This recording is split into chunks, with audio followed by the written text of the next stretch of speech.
10 грешки, които жените допускат с общуването с мъжете. Комуникацията е основата на всяка успешна връзка, но често срещаните грешки в начина, по който жените общуват с мъжете, могат да доведат до неразбирателства и напрежение.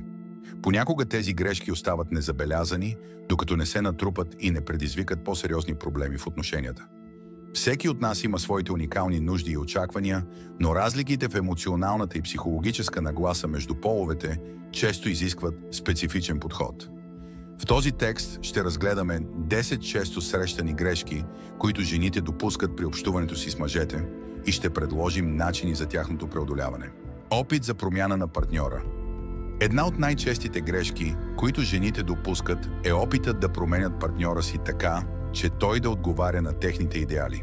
Често това започва с малки опити, промяна в стила на обличане, навиците или поведението. Но с времето тези очаквания за промяна могат да нараснат и да създадат напрежение. Мъжете се чувстват неразбрани и недостатъчни, ако усещат, че не са приети такива каквито са.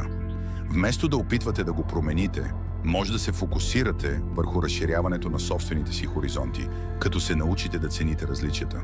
Приемането на партньора във вида му е основа за здрави отношения, като той ще се чувства по-уверен и ще бъде по-склонен към промяна, когато тя идва от самия него. Очакване той да чете мисли. Много жени вярват, че ако мъжът ги обича, той автоматично ще знае какво те искат или как се чувстват във всеки един момент. Това обаче не е реалистично и често води до разочарование. Мъжете обикновено не се справят добре с четенето на емоционални намеци, затова е важно жената да изразява ясно своите чувства, нужди и желания. Очакването, че партньорът ще разчете мислите й, може да доведе до недоразумения, нарастващо напрежение и дори чувство на неудовлетвореност и самота. Откровените разговори и ясната комуникация ще предотвратят ненужни спорове и ще улеснят разбирателството между партньорите. Прекомерен контрол. Контролът в отношенията е друг сериозен проблем. Много жени се опитват да контролират партньорите си, какво правят, как се обличат, с кого общуват. Въпреки че тези опити може да са мотивирани от загриженост или желание за близост, те често имат обратен ефект. Мъжете ценят своята независимост и свобода, а когато усещат, че са контролирани, могат да започнат да се отдръпват и да търсят начин да избягат от натиска. Вместо да се опитвате да контролирате всеки аспект от живота на партньора, опитайте се да му се доверите повече и да уважавате неговите решения и свобода. Свободата в отношенията създава доверие и отвореност. Прекалено емоционално реагиране. Въпреки че емоциите играят важна роля в отношенията, прекалената емоционалност може да затрудни комуникацията. Мъжете често се чувстват объркани или претоварени, когато жените реагират емоционално на всяка ситуация, особено ако реакцията не е пропорционална на проблема. Това може да доведе до напрежение и съпротива в отношенията. Важно е да се научите да управлявате емоциите си и да не позволявате на гнева или тъгата да управляват диалога.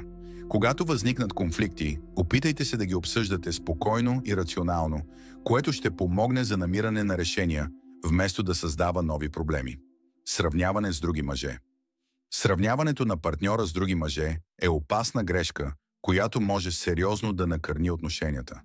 Когато жената редовно подчертава как други мъже са по-успешни, по-внимателни или по-романтични, партньорът й може да се почувства недооценен и неспособен да изпълни очакванията й. Това може да подкопае самочувствието му и да доведе до отчуждение и дори конфликти. Важно е да се фокусирате върху позитивните качества на партньора и да изразявате благодарност за това, което той прави добре. Сравненията с други хора често създават напрежение, а не конструктивност. Пренебрегване на собствените нужди.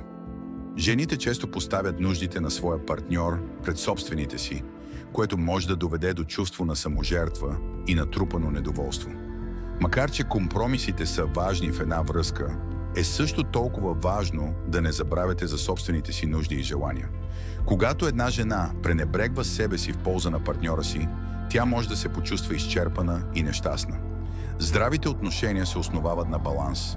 И двете страни трябва да се грижат еднакво за себе си и за другия. Липса на уважение към неговите интереси. Често жените пренебрегват или дори омаловажават интересите на мъжа, ако те не съвпадат с техните собствени. Например, хобита като спортове игри или колекциониране могат да бъдат възприети като незначителни, но за мъжете те могат да имат дълбоко значение. Пренебрегването на тези интереси може да накара мъжа да се чувства неразбран и да отслаби връзката между партньорите. Вместо да пренебрегвате или критикувате хобитата му, опитайте се да проявите интерес и уважение към това, което го вълнува. Така ще създадете пространство за взаимно разбиране и подкрепа. Избягване на трудни разговори. Много жени предпочитат да избягват трудни или конфронтационни теми, надявайки се, че проблемите ще се решат от само себе си. Това обаче рядко е ефективно. Неприятните емоции и нерешените въпроси се натрупват и рано или късно избухват в по-големи конфликти. Важно е да се водят трудни разговори, когато възникнат проблеми, за да се предотврати натрупване на недоволство. Честната и открита комуникация, макар и понякога трудна, е ключът към дълготрайните и здрави отношения. Не дават пространство. Една от основните потребности на мъжете е личното пространство. Прекаленото изискване за внимание или прекомерната привързаност може да накара мъжете да се чувстват задушени.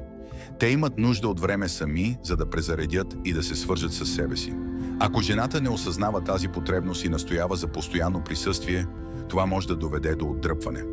Даването на пространство не означава, че мъжът се отдалечава емоционално, а че той има нужда от малко време за себе си, което ще му помогне да се върне още по-свързан в отношенията. Прекалено много Критиките са естествена част от всяка връзка, но когато те са прекомерни и непрекъснати, могат да разрушат самочувствието на мъжа. Постоянното критикуване на неговите действия, решения или начин на живот създава усещане за провал и липса на подкрепа. Важно е да бъдете внимателни как изразявате критиката си и да я балансирате с позитивни и насърчителни думи.